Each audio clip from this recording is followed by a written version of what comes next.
Hello and welcome back to another video. Today we're going to be doing something actually functional to my 1985 G11 Daihatsu Charade. Now, you can see there is a fire extinguisher, and you can see there was already one installed. Now, I did this one a couple of weeks ago to do a rally day. It's technically out of date by a few years, and it's just bolted through the floor. Now, annoyingly, where it's bolted through the floor, one of the bolts is rubbing against a fuel line, which I needn't explain how that isn't very ideal. And then, luckily for my birthday, I was able to receive a ABE 1 kilo dry powder with some really nice metal straps on it. So that's going to be really good to meet like the requiremms that we have for racing. But this one is going to have to go, and I never really liked how it was mounted in the first place. So I've got some 3mm by 20mm flat bar just lying around here. We're going to bolt it across here, across these seat bolts. I think it should work, like pretty alright. I've seen it done before on like removable insulations on new cars. Yeah, should be more than strong enough. 3mm might be a little bit thin, but I could always do 3mm angle for that extra support. But we'll make it out of 3mm flat and then see how we go. The bolts should be long enough, like they protrude. There's about 10mm on the other side of this bracket, and this bracket that holds the seats in looks about as strong as a rev nut into a piece of like 1mm sheet. So I don't think there's any problems with strength there. So let's dust off this piece of flat and start measuring.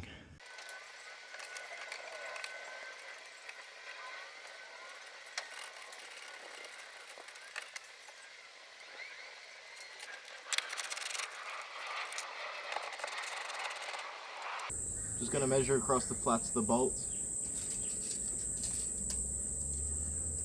I'm going to call that 418.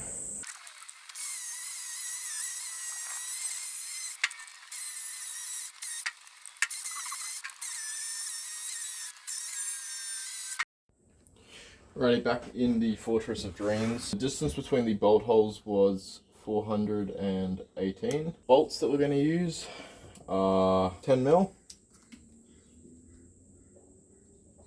And then the bracket dog, 147. The bar that we're using here is 1 inch or 25mm. I'm going to scribe in from the end a specific amount. A 10mm bolt, so we'll go the center of the hole 15mm away from the edge. That's your 1.5D, which is the diameter of the bolt, which is a typical engineering thing. We'll scrub in the 15 from there, and then we'll go 12.5.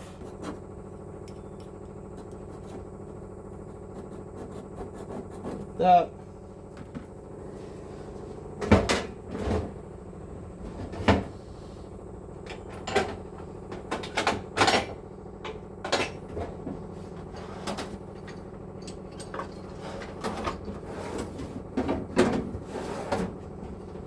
And get your center punch. I do have an automatic center punch, but I'm too lazy to go and grab it, unfortunately.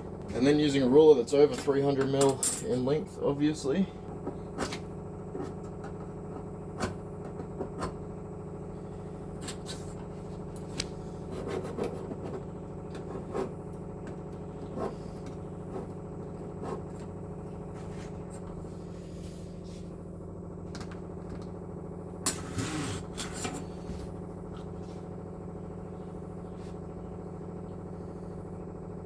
Terrible trying to see the lines on this. Then we go back to our 15.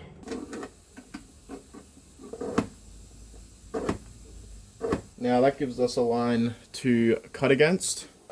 You'll see this so much better once holes start coming into it. So we've got 2 holes there, 15mm from each end to each hole. Cut this out so it's a bit more manageable. And then we'll do the next steps.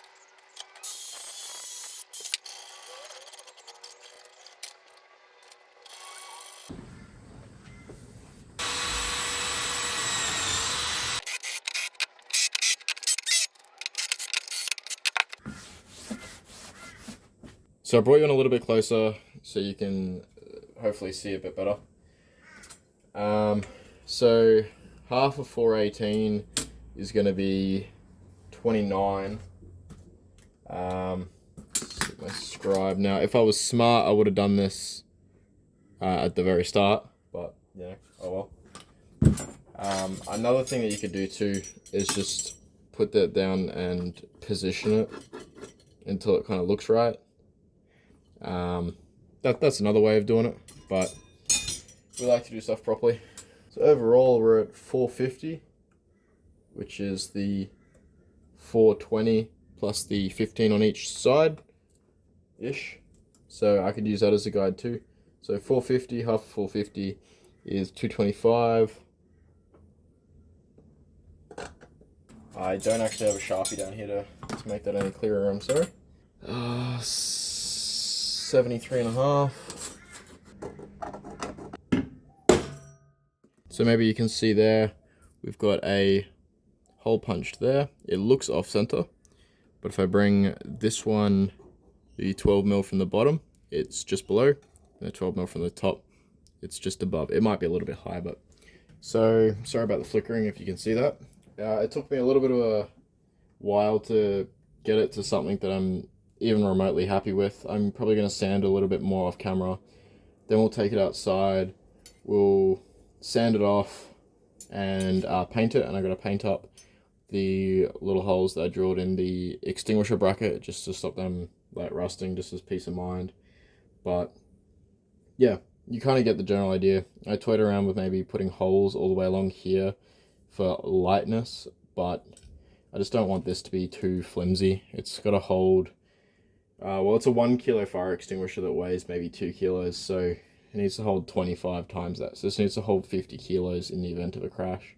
So I'm not taking any chances. It should be more than strong enough, but I'm not taking any chances. So we'll sand this off, finish off the ends, and then get some paint onto it.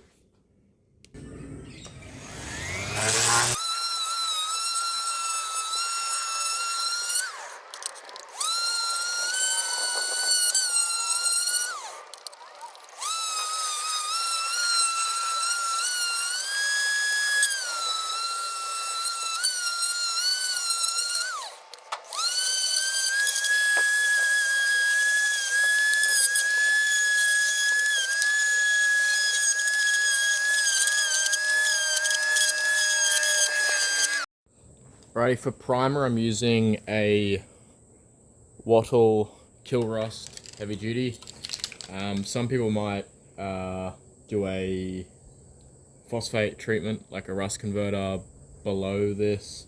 I'm not going to bother, it's not an external part that I am really going to worry about, but I'll still prime it even though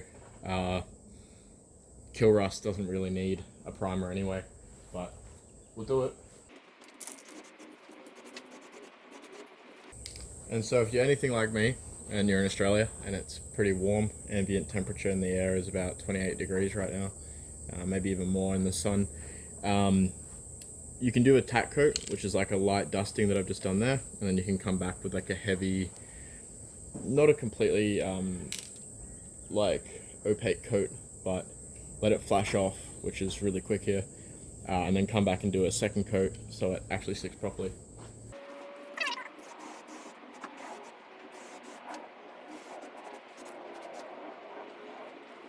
Okay, that might have gone on a little bit thicker than I would have hoped for, but we'll let that dry and we'll touch up the bracket. So my favorite little trick when I need to touch up little things like this is to get, in this case, some Kill Rust, because I think it's the best paint on the planet. You can even thin this with like mineral spirits, or terps, mineral terps.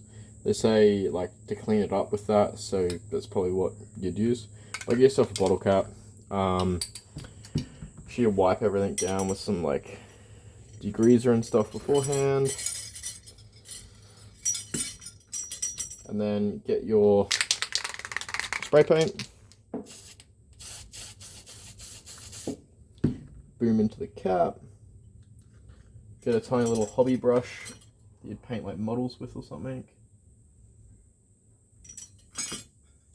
just come along to the inside of the hole.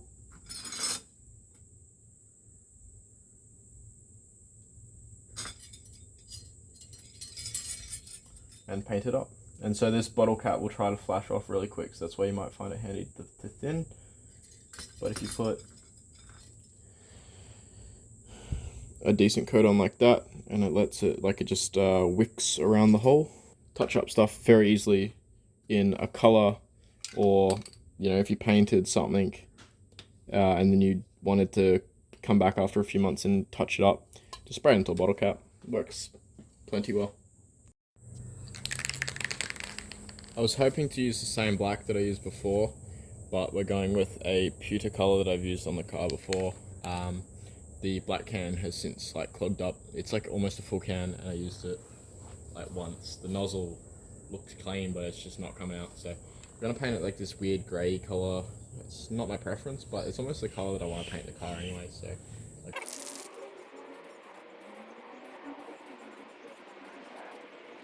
So as with before, we'll do a tack coat and then I'll let this dry for a couple minutes.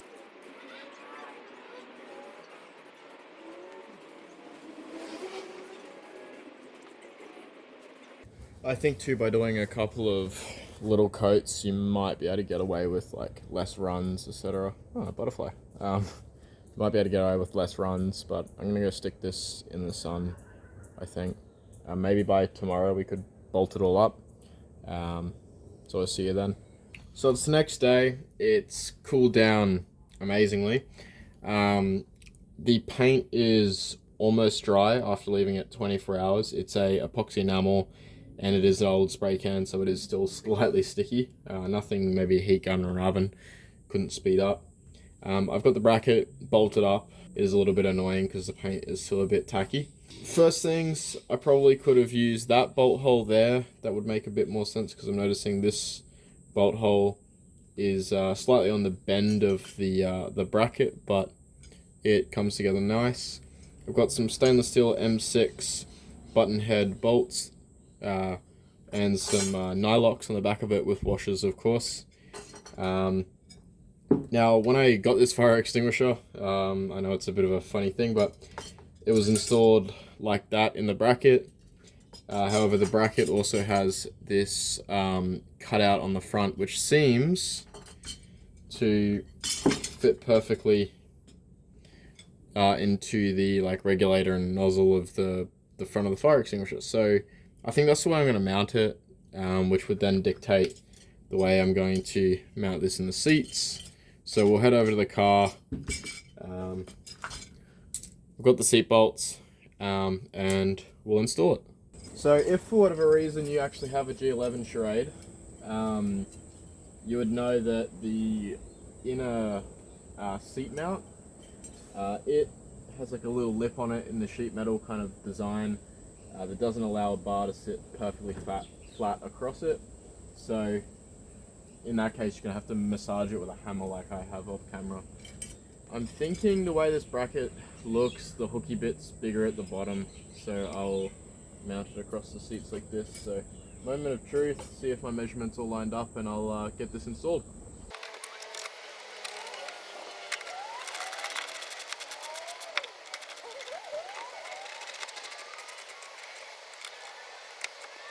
Alrighty, so I don't entirely know the correct torque spec for these ones, but they're in tight. I mean, this is a passenger seat, but no, safety aside, make sure you are doing these up correctly if you're putting a bracket in here. One thing you might notice is it's quite easy to do this on the older car like this, but on a more modern car, you may need to bend up a bracket that comes down to the floor, lays across the floor on top of the carpet. That might work better.